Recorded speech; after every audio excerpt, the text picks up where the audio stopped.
Test. Good morning, everybody.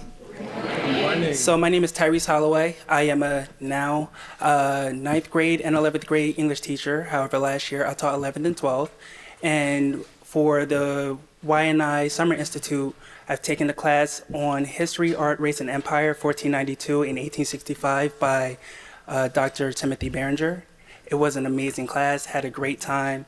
And the reason why I took this class in order to bring it into the classroom was because back in my 10th grade year, I had a really impactful English teacher named Mr. Beluccio who introduced art into his classroom. And it was the first time I've ever seen or been introduced to art in any type of way. And it wasn't until college that I had a greater, deeper appreciation for it. So just feeling and thinking about the unit that I've taught last year, I did it during the second marking period. So many holidays in between, but I really want to thank Shaqueah Henry and my English 3 honors class for sticking it through and doing the absolute best with this curriculum unit.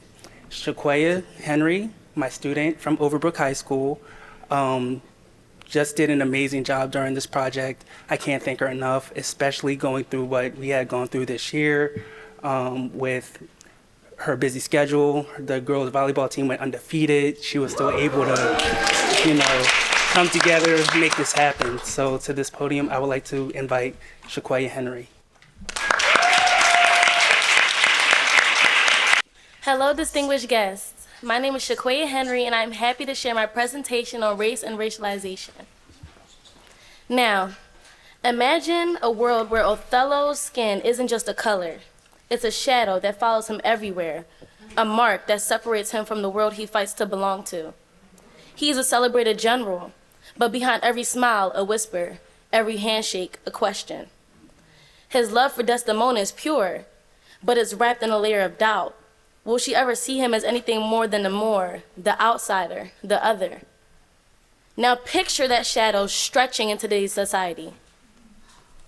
Othello, not just as a Moor, but he is still perceived as a Muslim man in a Christian society that still fears what they do not understand. His very existence provokes suspicion, and the subtle violence of a raised eyebrow or unspoken stereotype cuts deeper than any sword.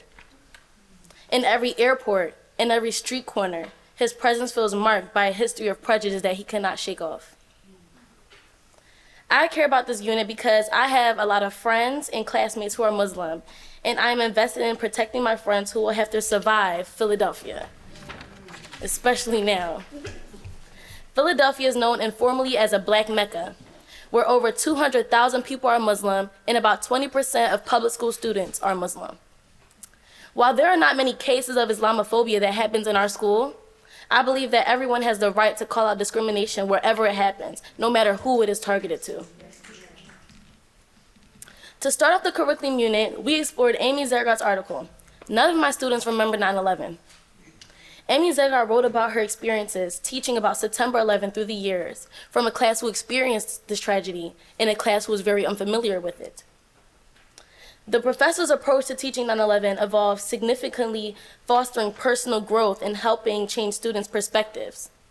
At UCLA, students share personal griefs and experiences, seeking comfort in each other's presence. The professor emphasized that learning is a community act. At Stanford, where some students view 9/11 as ancient history, the professor used raw footage to make an event visceral and immediate, sparking deeper discussions. By using detailed reports like the infamous August 6, 2001 President's Daily Brief as a Rorschach test, students explored the unfortunate reality about how information distorted in governmental systems can fail to respond. This emotionally engaged teaching style made the learning environment more meaningful and impactful. This curriculum unit is different from other topics that we learned because our teacher used art to make sure that students were able to build connections with each other. This first piece of art that we encountered was The Miracle of the Relic by Vittorio Carpaccio. The question asks, how does the visual language of the painting highlight the people who are respectable or of high status in Venetian society? Which people look out of place or could be considered outsiders? What is the main element that creates community in this painting? And what do you think is the main element that creates community in the city of Philadelphia? My answer to this being The visual language of the painting highlights people of higher status by using elevated positions and strategic placing. Those on the balconies represent wealth and power, while those participating in everyday activities such as gondoliers, merchants, commoners represents, those who are less important. Those peripheral beings blend more into the busy urban scenery. Ones who look out of place could be those wearing simpler clothing, which could signify foreigners or lower than commoners. In this painting, the main element that creates community is the liturgy itself. The public events that bring together diverse social classes with the same religious identity, which highlights the main element that creates community in the city of Philadelphia. Different folks come from different communities for social events, gatherings, and giving space for these diverse groups to participate as one. After analyzing this painting, there were still some stones left unturned. What is the function of the people crossing the bridge in the back? And what is the relationship between the clergy and the beings on the balcony? When we got to Act 2, Scene 2, we explored The Return of Othello by Thomas Stothard. This question asks, how would you describe the atmosphere of the painting, and how does it communicate who has power in the painting? Look at the body language of the people in the painting. Who do you think has status, and who do you think is disempowered? Why? And what does this painting communicate about the values of Venetian society? In the painting, the atmosphere is very formal and emphasized by the usage of color, which contrasts and emphasizes status. The one in glint armor communicates strength, while the softer toned woman represents innocence. The armored man holding authority through commanding posture and others positioned obediently around him. The darker peripheral colors show that those of lower status, while the shady figure on the right hints an outsider's influence. This painting communicates the value of hierarchy and tension between visible authority and unseen power in Venice.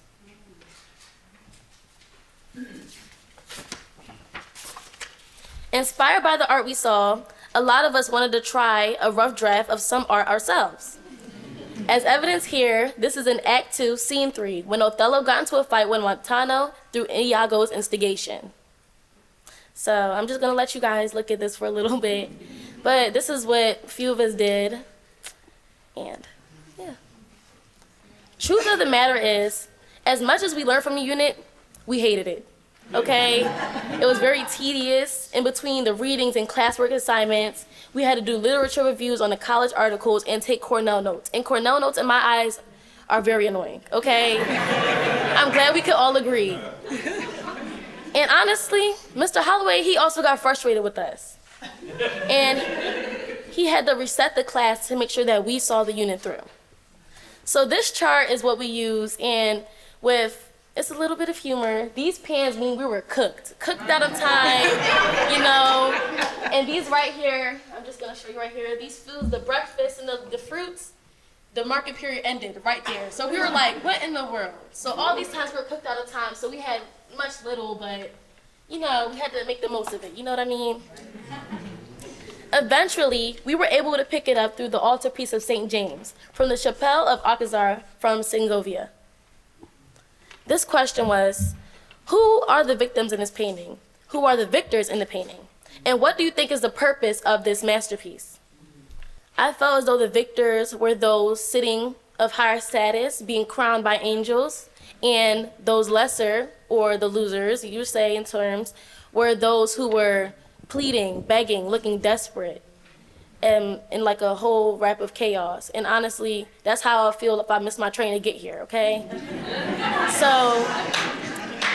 I think the purpose of this altarpiece, in my eyes, it was, you write your own path.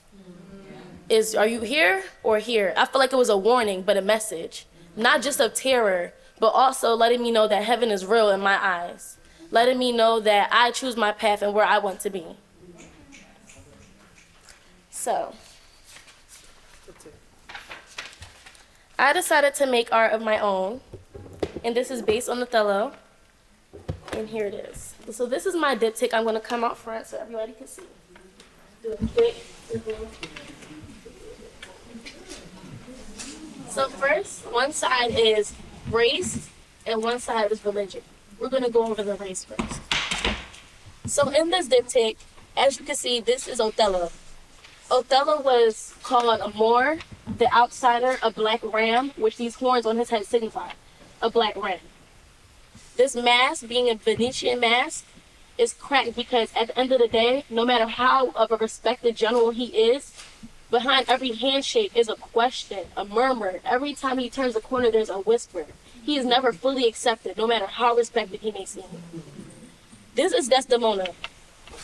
As I said, their relationship was full of doubt and untrust. Not with no trust. So that's exactly what these bruises show. And then the back is just the Moor, ram, things that he recalled in like the art graffiti. So although he's standing tall in the position of a general, it's still in the back of his mind. This piece is on religion. Now, as I said, Othello was a Muslim who converted to Christianity. So, of course, in those times, he's still probably perceived as Muslim. You know what I mean? No matter what. So this right here is some Muslim figures in the back, cloaked figures in the back. And this is a Muslim Islamic architecture and Islamic stars and stuff like that, and symbols in the back. So this is symbolizing what he was, and that he kind of still holds on to it, while there's a cracked cross right here, because at the end of the day, he's never fully accepted as a Christian. So, according to my understanding of the unit, representation was a major takeaway. I probed further into power, racism, and religion, just like I did when I read The Mysterious Anxieties of Them and Us by Ben Okri. In English class my senior year, creating a diptych based on this topic has given me the opportunity to reflect on historical and contemporary depictions of oppressed populations. Other key learning point was that through this understanding of myself, I learned to have empathy for others. I reflected on times when I may have felt targeted, and it caused me to think about the way students who do not speak English in my school.